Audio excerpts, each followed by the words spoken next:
চাওক এবাৰ মাৰ্ঘেৰিটাৰ যি পঞ্চায়ত নিৰ্বাচন হ'বলৈ গৈ আছে এই নিৰ্বাচনটো আমি এবাৰ এই গোটেই নিৰ্বাচনী ছিষ্টেমটোক আমি ৰাইজক প্ৰতিবাদ হিচাপে ল'বলৈ অনুৰোধ জনাইছোঁ।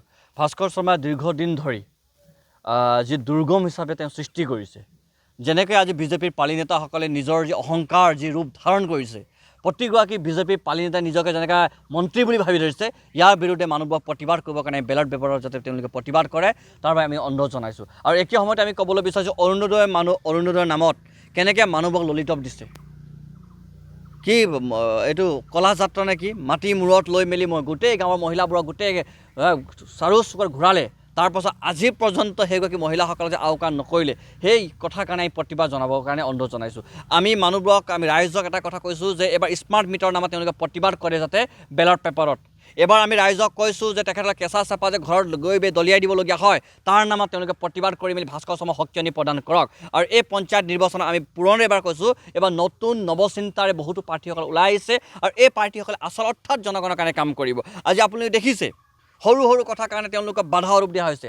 আজি আমি আচৰিত পাইছোঁ, বিশেষকৈ বৰগলাই পঞ্চায়ত, কেটটং পঞ্চায়ত, ইয়াত কিছুমান পালি নেতা, ভাস্কৰ শৰ্মাৰ পুহি থোৱা কিছুমান ভেৰণীয়া গুণ্ডা, ভাস্কৰ শৰ্মাৰ নামত উঠি ৰজা বহি ৰজা হোৱা কিছুমান ভেৰণীয়া গুণ্ডাসকলে তেওঁলোকৰ ঘৰত গৈছে, দাদাগিৰি কৰিছে, ভাবুকি প্ৰদান কৰিছে। গতিকে এফালে হিমন্ত বিশ্ব শৰ্মাৰ বিজেপিয়ে কয় বা অসম চৰকাৰে কয় এবাৰ বোলে নিৰ্বাচন এই পঞ্চায়ত নিৰ্বাচন ৱাৰ্ড সদস্যসকলে কোনো প্ৰাৰ্থী নহয় বুলি কৈছে, কিন্তু একে সময়তে তেওঁলোকে ঘৰত গৈ দাদাগিৰি কি দেখাব বিচাৰিছে, তেতিয়া কি একশ্যন দেখাব বিচাৰিছে, ইয়াৰ প্ৰত্যুত্তৰ তেওঁলোকে পাব।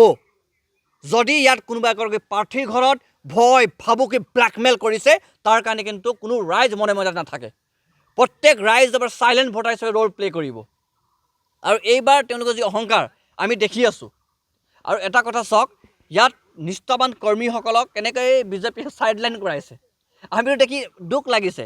কিছুমান প্ৰাৰ্থীসকলে যে নিৰ্বাচনত খেলিব পাম বুলি দিনে ৰাতিয়ে কেম্পেইনিং কৰিলে, আৰু সেইদিনা ইয়াত দেখিছোঁ কোনোবাই গৈ নিৰ্বাচনত টিকেট দিবলৈ আহিছে, কাষত গৈ মেলি কান্দি আছে। গতিকে এই কান্দি থকা চকু পানী যদি এবাৰ প্ৰতিবাদ কৰে বেলট পেপাৰত, তাৰ কাৰণে আমি অনুৰোধ জনাইছোঁ। গতিকে আমি পুনৰ এবাৰ কৈছোঁ, এইবাৰ নৱচিন্তা, নৱ উদ্যম, নতুন এখন উৎসাহ লৈ আহিছে। আৰু আমি দেখিছোঁ আচল অৰ্থত মাৰ্ঘেৰিটা সমষ্টিত এতিয়া প্ৰেক্টিকেলি ৰাইজৰ দলে আটাইতকৈ বেছি শক্তিশালীভাৱে বিৰোধীৰ ভূমিকা পালন কৰিছে। কোনো গোপন মিতালী কাৰো লগত নাই, খোলা কিতাপ, খোলা বিৰোধিতা কৰিছে। গতিকে এই ৰাইজৰ দলে যাতে নিজৰ কণ্ঠ আৰু শক্তিশালী কৰে তাৰ আমি অনুৰোধ জনাইছোঁ। এই ৰাইজৰ দলে যাতে ৰাইজৰ সমস্যাবোৰ আপোচবিহীনতাৰে উত্থাপন কৰে তাৰ বাবে আমি অনুৰোধ জনাইছোঁ। গতিকে আমি পুনৰ এবাৰ কৈছোঁ, এইবাৰ মাৰ্ঘেৰিটা যে জাতীয়তাবাদী শিবিৰ, মাৰ্ঘেৰিটাৰ জাতীয়বাদী শিবিৰ, এই শিবিৰৰ পাতনি মেলিবৰ কাৰণে এবাৰ এই পঞ্চায়ত নিৰ্বাচনত আমি আশা কৰিছোঁ যে উকনি হ'ব। আৰু এই গোটেই প্ৰক্ৰিয়াত বিজেপিৰ এই কাৰ্যালয় আছে যে তাত সাংঘাতিক ভূমিকম্প ধৰিছে। তেওঁলোকৰ নিজৰ মাজে ফৈৰ এতিয়া একেখিনি ৱাৰ্ডত 3টা লোকে খেলিছে। যোৱাবাৰ ব্যাগুম দুৰ্নীতি কৰাই যিগৰাকী তেওঁলোকে গাঁও পঞ্চায়ত সভাপতি, এই অৰুণোদয় নামত দুৰ্নীতি কৰিছে, ঘৰৰ নামত দুৰ্নীতি কৰিছে, আজি এইজন মানুহ আকৌ ইনচাৰ্জ তেওঁলোকৰ। এইটো কি এই কৰাপশ্যন কৰা ইনচাৰ্জ নেকি ভাস্কৰ শৰ্মা ডাঙৰীয়া? আপুনি কৰাপশ্যন কৰিবৰ কাৰণে টিউশ্যন দিব শিকাইছে। যিগৰাকী সভানেত্ৰী বা যিগৰাকী সভাপতি, ৰাইজে যে দুখ কথাবোৰ তেওঁলোকে যাতে উত্থাপন কৰে বুলি কৈছে, সেইগৰাকী মানুহসকলে আমি খবৰ পোৱা মতে ৰাতি ৰাতি কয়লা গাড়ী পিছে পিছে দৌৰিছিলে। কোনোবাই আমি খবৰ পোৱা মতে এই কি বোলে কয়লাৰ ৰাস্তাত ঠিকা ল'ব দৌৰিছিলে। গতিকে এই মানুহবোৰ এটা ইনচাৰ্জ বিজেপিৰ। যিগৰাকী মানুহবোৰে 100 মিটাৰ দাৰিয়াৰ পেপাৰ ব্লকৰ সৰু এখন ৱাল লগাইছে, 10 লাখ টকা পইচা খাইছে, এইজন এতিয়া কোনোবা এটা ঠাইৰ বোলে সভাপতি।